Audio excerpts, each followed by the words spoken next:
اعوذ باللہ من الشیطان اللعین الرجیم بسم اللہ الرحمن الرحیم الحمدللہ رب العالمین وصلی اللہ علی محمد وآلہ الطاہرین اما بعد فقد قال اللہ تبارک و تعالی فی کتابہ الکریم بسم اللہ الرحمن الرحیم ووجدک عائلا فاغنا۔ آج ہم اپنے ناظرین کرام کی خدمت میں ام المومنین ملکۃ العرب حضرت خدیجہ الکبریٰ سلام اللہ علیہ کی وفات کے موقع پر تسلیت عرض کرتے ہیں۔ ناظرین کرام، ام المومنین حضرت خدیجہ الکبریٰ سلام اللہ علیہ کی عظمت و فضیلت سے کسی کو بھی انکار نہیں ہے، اور ان کی عظمت و فضیلت اور بزرگی اور برتری قرآن مجید اور احادیث پیغمبر صلی اللہ علیہ وآلہ وسلم کے ذریعے سے ثابت ہے۔ اگر قرآن مجید سے دیکھا جائے تو جہاں پہ بھی السابقون السابقون اولئک المقربون کی منزل آتی ہے، تو اس طریقے کی آیتوں کی سب سے پہلی مصداق حضرت خدیجہ الکبریٰ سلام اللہ علیہ کی ذات مبارک ہے۔ اس کے علاوہ پورے قرآن مجید میں جہاں جہاں بھی فی سبیل اللہ اور اللہ کی راہ میں انفاق اور خرچ کی بات آتی ہے، تو ان تمام آیتوں میں سب سے پہلی مصداق جو ہے جناب خدیجہ الکبریٰ سلام اللہ علیہ کی ذات ہے۔ یہ آیہ کریمہ جس کی تلاوت کا شرف میں نے آپ کی خدمت میں حاصل کیا ہے، اس میں خداوند عالم ارشاد فرماتا ہے کہ اے میرے حبیب، کیا جب میں نے آپ کو فقیر اور تنگ دست پایا تو آپ کو بے نیاز نہیں کیا؟ تو عزیزو، یہاں پہ ایک چھوٹا سا مقدمہ میں آپ کی خدمت میں عرض کرنا چاہتا ہوں۔ وہ یہ ہے کہ قرآن مجید میں خداوند عالم کی یہ ریت رہی ہے، خداوند عالم کی یہ روش رہی ہے، خدا کا یہ طریقہ رہا ہے کہ بندوں کے کاموں میں سے جو کام خداوند عالم کو بہت زیادہ پسند آ جاتا ہے، یا جس کام کی عظمت حد سے زیادہ ہوتی ہے، خداوند عالم اس کو اپنی طرف منسوب کر دیتا ہے۔ جیسے قرآن مجید کا اگر مطالعہ کرے تو ہمیں ملے گا کہ کھیتی باڑی زراعت کرنا اس قدر اہمیت کا حامل ہے، اور خداوند عالم کو اتنا زیادہ پسند ہے کہ جب لوگوں کو زراعت کرتے ہوئے خداوند عالم نے دیکھا، کسانوں کو کھیتی باڑی کرتے ہوئے خداوند عالم نے دیکھا، تو آواز دی کہ انتم تزرعونہ ام نحن الزارعون، یہ جو تم کھیتی باڑی کر رہے ہو، یہ بظاہر تم کھیتی باڑی کر رہے ہو، لیکن یہ تمہارا عمل اس قدر پسندیدہ ہے خداوند عالم کی نظر میں کہ خدا اسے اپنی طرف منسوب کرتا ہے۔ یا دوسری جگہ پہ خداوند عالم جب اپنے حبیب کو تیر اندازی کرتے ہوئے دیکھتا ہے، تیر چلاتے ہوئے دیکھتا ہے، تو خداوند عالم ارشاد فرماتا ہے کہ وما رمیت اذ رمیت ولکن اللہ رما، کہ اے میرے حبیب، تیرا یہ عمل جو تو نے میدان جنگ میں تیر اندازی کی ہے، تیر چلایا ہے، یہ عمل تیرا اس قدر مجھے پسند ہے کہ در واقع تو نے یہ تیر چلائی ہے، لیکن اس کو میں نے اپنی طرف منسوب کر دیا ہے۔ اسی طریقے سے جب جناب ابو طالب نے پیغمبر خدا حضرت محمد مصطفیٰ صلی اللہ علیہ وآلہ وسلم کی کفالت کا ذمہ اٹھایا، اور کفالت کی ذمہ داری جب جناب ابو طالب کے حوالے کی گئی، تو جناب ابو طالب نے اس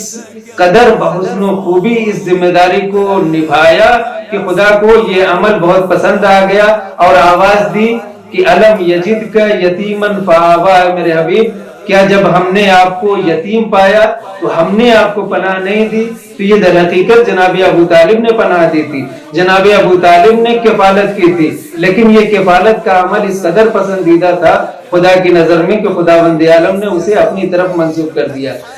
اسی طریقے سے بالکل جناب خدیجہ الکبریٰ سلام اللہ علیہ نے جو اپنی تمام جمع پونجی،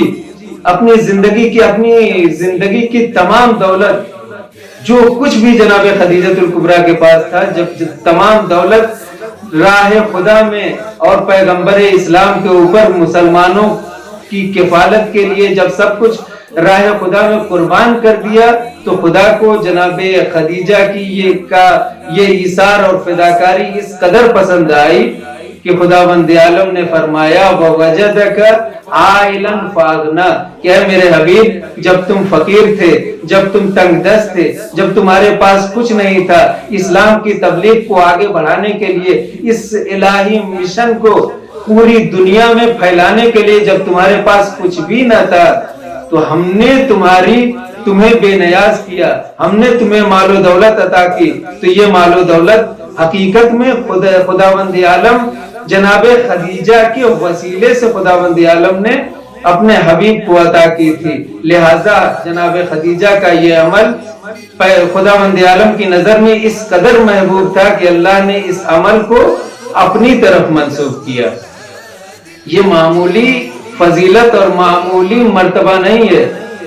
مال و دولت جمع کر لینا، مال و دولت کما لینا کوئی بڑی بات نہیں ہے، لیکن مال و دولت کو صحیح جگہ پہ صحیح طریقے سے خرچ کرنا یہ بہت بڑی بات ہوتی ہے۔ جناب شہید مطہری رحمت اللہ علیہ فرماتے ہیں کہ جناب خدیجہ کا یہ انفاق، جناب خدیجہ کی یہ ایثار و فداکاری اس وقت ہمیں سمجھ میں آئے گی جب ہم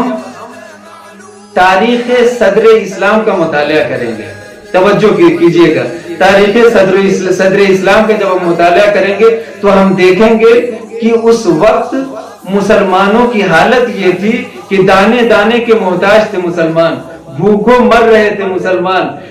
اور بانی اسلام کے پاس اسلام کی تبلیغ کو آگے بڑھانے کے لیے بالکل پیسہ اور مال و دولت نہیں تھی۔ ایسے موقع پر جب اسلام بھوکوں مر رہا تھا، مسلمان در در کی ٹھوکریں کھا رہا تھا، ایسے موقع پہ اپنی پوری دولت لا کے بانی اسلام کے قدموں میں ڈال کے یہ کہنا کہ اے میرے سرتاج، میں آپ کی کنیز ہوں، میرا جو کچھ بھی ہے وہ سب آپ کا ہے، آج سے یہ تمام مال و دولت آپ کی ہے، آپ اس کو راہ اسلام میں، راہ تبلیغ اسلام میں خرچ کریں۔ جب اس تاریخ کا ہم مطالعہ کریں گے اس وقت دیکھیں گے کہ جناب خدیجہ نے جو یہ انفاق کیا ہے اس کی عظمت کیا ہے، تب ہمیں سمجھ میں آئے گا کہ جناب خدیجہ نے نہ صرف یہ کہ اسلام کی تبلیغ کو آگے بڑھایا اور تمام دنیا میں عزت سے جینے کا سلیقہ بھی سکھایا۔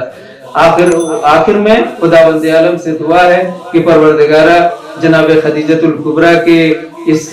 وفات کی تاریخ کی مناسبت سے اور آپ کی ذات مبارک کے صدقے میں خداوند عالم ہمیں آپ کی سیرت و کردار کو اپنانے کی توفیق عطا فرمائے۔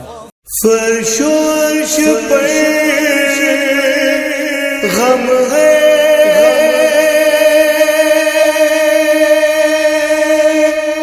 فرش و عرش پر غم ہے، رحلت خدیجہ سے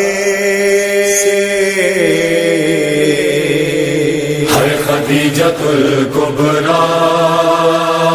ہے خدیجۃ الکبریٰ،